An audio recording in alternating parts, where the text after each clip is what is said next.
Hola, bienvenidos a la serie sobre Crónica de una muerte anunciada, la novela del famoso escritor colombiano Gabriel García Márquez. La semana pasada hablamos del tema de la violencia y dijimos que la dramática descripción sobre la muerte de Santiago Nazar, donde el narrador nos dice que fue destazado como un cerdo, refleja el periodo de la violencia en Colombia. También dijimos que la novela habla de la violencia doméstica que sufrió Ángela Vicario de mano de su madre y también de la violencia con los animales, pues Plácida Linero ordenó que mataran a esos malditos perros, dado que estaban excitados por el olor a muerto de su amo. En este programa vamos a hablar de otro tema relevante en la novela. Se trata de la religión.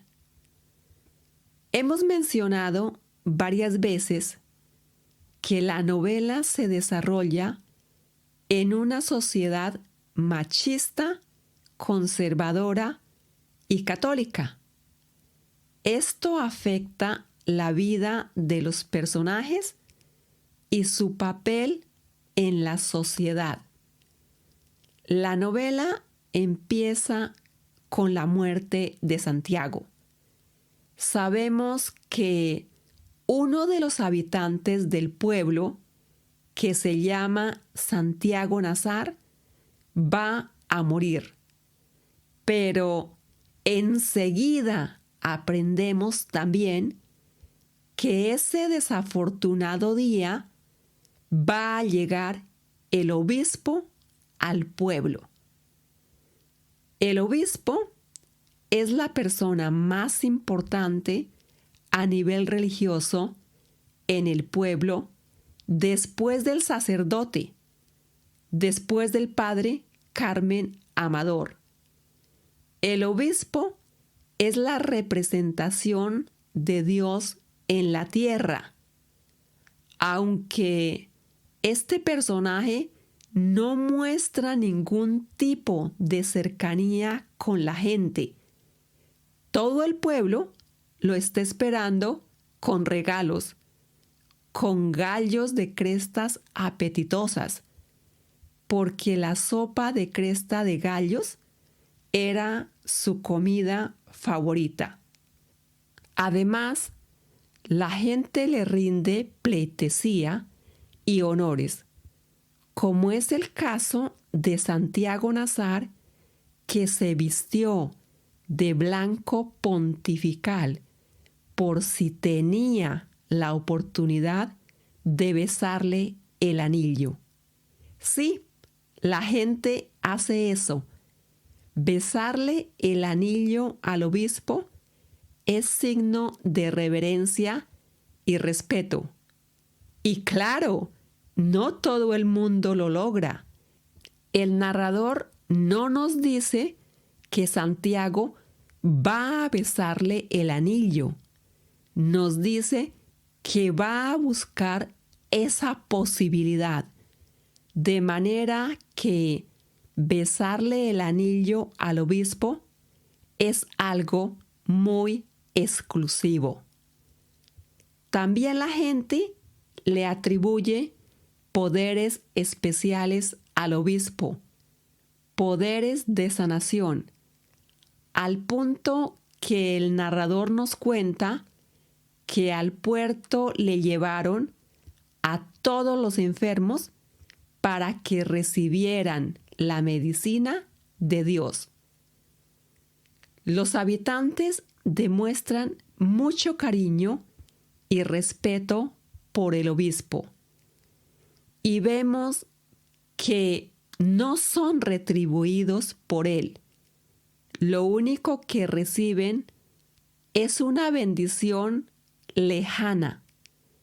El obispo bendice a la gente haciendo la señal de la cruz con la mano rápidamente, sin ganas, y el narrador nos dice que de inmediato se va por donde vino, porque según Plácido Alinero, odia ese pueblo. Entonces, aquí uno se pregunta, ¿pero es realmente la sociedad religiosa? Claro que el obispo visita al pueblo, pero es muy distante con la gente. No demuestra amor como uno lo podría esperar. La gente se siente defraudada por su visita, incluyendo a Santiago Nazar, que había contribuido él mismo con varias cargas de leña como regalo para el buque.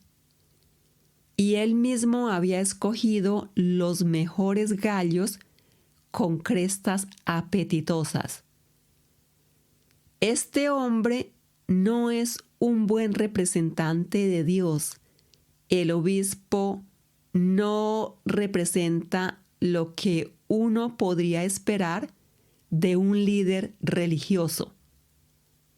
Por otra parte, los religiosos hacen votos de pobreza.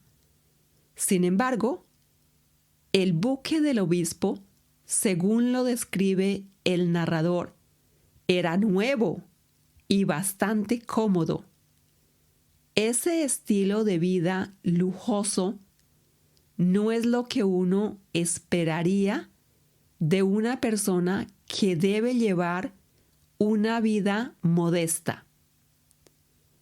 Bueno, a lo largo de la novela vamos conociendo a los personajes y vemos que García Márquez ha usado nombres religiosos. Esto lo mencionamos en el programa sobre el estilo literario. El nombre de Santiago Nazar, que es la primera persona que aparece en la novela, tiene connotaciones religiosas. Santiago es uno de los 12 apóstoles de Jesús y su apellido Nazar quiere decir de Nazaret, que fue el lugar de donde era la familia de Jesús, el líder de la cristiandad. Tal vez esto se hace para hacer una comparación entre Jesús que murió sin tener culpa alguna y Santiago Nazar que murió sin pruebas de haber cometido un crimen, sin pruebas de haber deshonrado a Ángela Vicario. Santiago tiene una hacienda ganadera que se llama El Divino Rostro, haciendo referencia también a la religión. Normalmente cuando hablamos del Divino Rostro, nos referimos al rostro de Dios. Además, los carniceros asesinos de Santiago Nazar se llaman Pedro y Pablo. Recordemos que Pedro fue muy cercano a Jesús y es muy recordado en la Santa Biblia porque Jesús le dijo: tú eres Pedro y sobre esta piedra edificaré mi iglesia, que es el cimiento de la Iglesia Católica.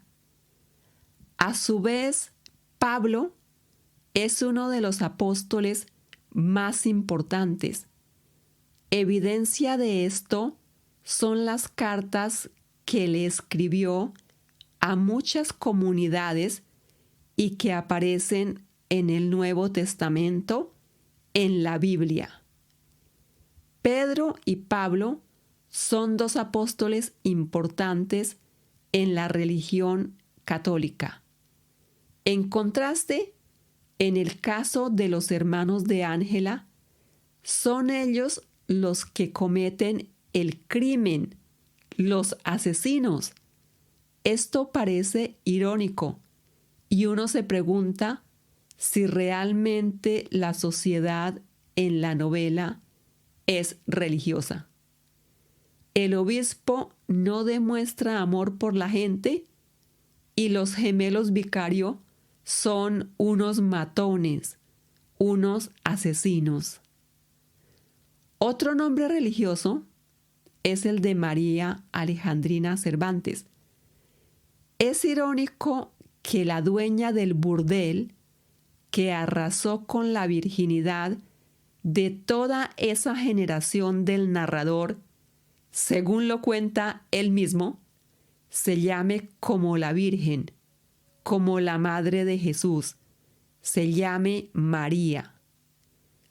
Al hablar de María Alejandrina Cervantes, la dueña del burdel, el narrador nos cuenta que el día de la boda entre Ángela y Bayardo, las mulatas de su negocio no dieron abasto atendiendo a los clientes que habían venido de la capital. Vemos entonces que los invitados, que en este caso se refiere a los hombres, tuvieron relaciones sexuales con las mulatas, a pesar de que tanto el adulterio como la fornicación son considerados actos de pecado por la religión. Un elemento religioso bastante relevante que está incluido en los 10 mandamientos es no fornicar. Esto quiere decir no tener sexo antes del matrimonio. Por este motivo, la virginidad de la mujer es un valor muy preciado. Fornicar es pecado. Va en contra de la ley de Dios. Por lo tanto, la mujer debe permanecer pura y casta hasta el matrimonio. Si no lo hace, comete pecado, se deshonra a ella misma, deshonra a su marido y a su familia. Si tenemos esto bien claro, entendemos mejor el motivo por el cual Ángela Vicario fue devuelta a casa por Bayardo San Román. Entendemos también por qué la sociedad se siente defraudada y de alguna manera aprueba el crimen de Santiago Nazar. Es esta misma sociedad la que va a misa y comulga de rodillas, como lo hacía el mismo Bayardo San Román. Vemos que la misa no era precisamente en español, sino en latín. Así que la gente entendía poco lo que se estaba diciendo, pero eso no le impedía que tomara parte en la celebración. Este es el caso de Bayardo, que ayudaba en la misa, y dice el narrador, aunque esta era en latín. A la gente no le importa si entiende o no lo que se dice en la misa. A la gente lo que le importa es participar de esta, porque es una forma de vivir la religión. La boda entre Bayardo y Ángela se celebra en la iglesia, como es de esperarse en esa época. Y Bayardo quería que el matrimonio fuera celebrado por el obispo. Esto finalmente no se hizo, y aunque Bayardo parece estar fascinado con la idea, vemos que Ángela no quería ser bendecida por un hombre que solo se comía las crestas del gallo. La religión es apreciada por adultos y por jóvenes. En el capítulo 1 aprendemos que a Santiago Nazar los fastos de la iglesia le causaban una fascinación especial. Los disfrutaba mucho. Para él, las actividades de la iglesia eran como ir al cine. Esta comparación es bastante diciente, pues ir al cine en esa época era una actividad guay, algo chévere, divertido y único. También la gente se confiesa los pecados al sacerdote. Antes de que los gemelos fueran trasladados al panóptico de Riohacha, Pura Vicario quiso que sus hijos se confesaran, aunque esto no fue posible, pues los gemelos argumentaron que ellos no tenían de qué arrepentirse, pues el crimen había sido por un asunto de honor. Finalmente, vemos que después de cometer el horrendo crimen, después de haber destazado a Santiago Nazar como un cerdo, los gemelos fueron a la iglesia. Ellos reconocen que han matado a Santiago. Dice, lo matamos. Pero seguidamente dicen, pero somos inocentes. Y su justificación es que fue un asunto de honor. Claro, esta parte también está expresa en la Biblia, pues la Escritura dice, ojo por ojo, diente por diente.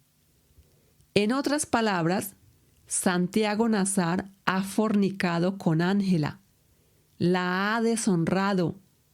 Entonces eso es pecado y tiene que pagar su pecado con la muerte. Al hablar de religión, no olvidemos analizar el comportamiento del padre Carmen Amador. Al parecer, él está más preocupado por la llegada del obispo, de su jefe, que por prevenir el crimen de Santiago.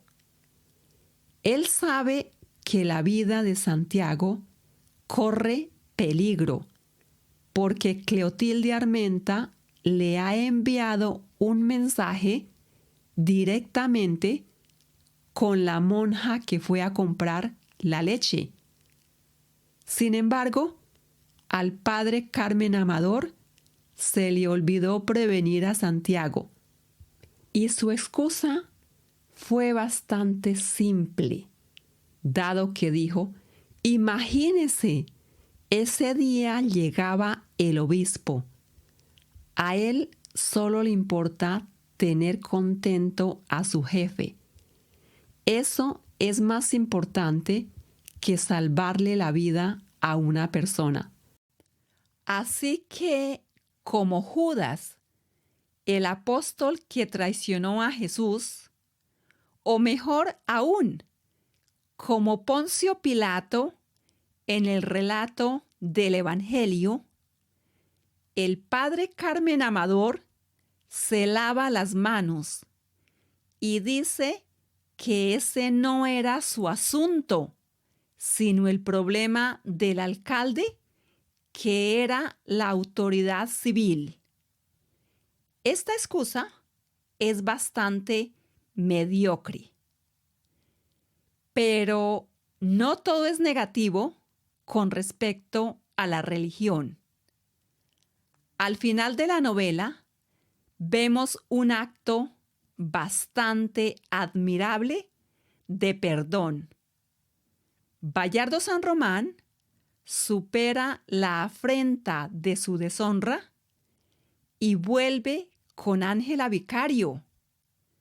Los dos personajes son maduros y se dan una segunda oportunidad, lo cual es un hecho muy sublime después de tanta tragedia. Entonces, desde la llegada del obispo, que nos muestra que la sociedad es religiosa, de los nombres de algunos de los personajes que están ligados a la religión, de la fornicación de Ángela Vicario, de las actitudes de Bayardo San Román y Santiago Nazar con relación a la Iglesia, y de la actitud mezquina del padre Carmen Amador, en la narración de este programa les habló Isabel O'Donoghue. A todos los oyentes les deseo que tengan una feliz semana. Hasta la próxima.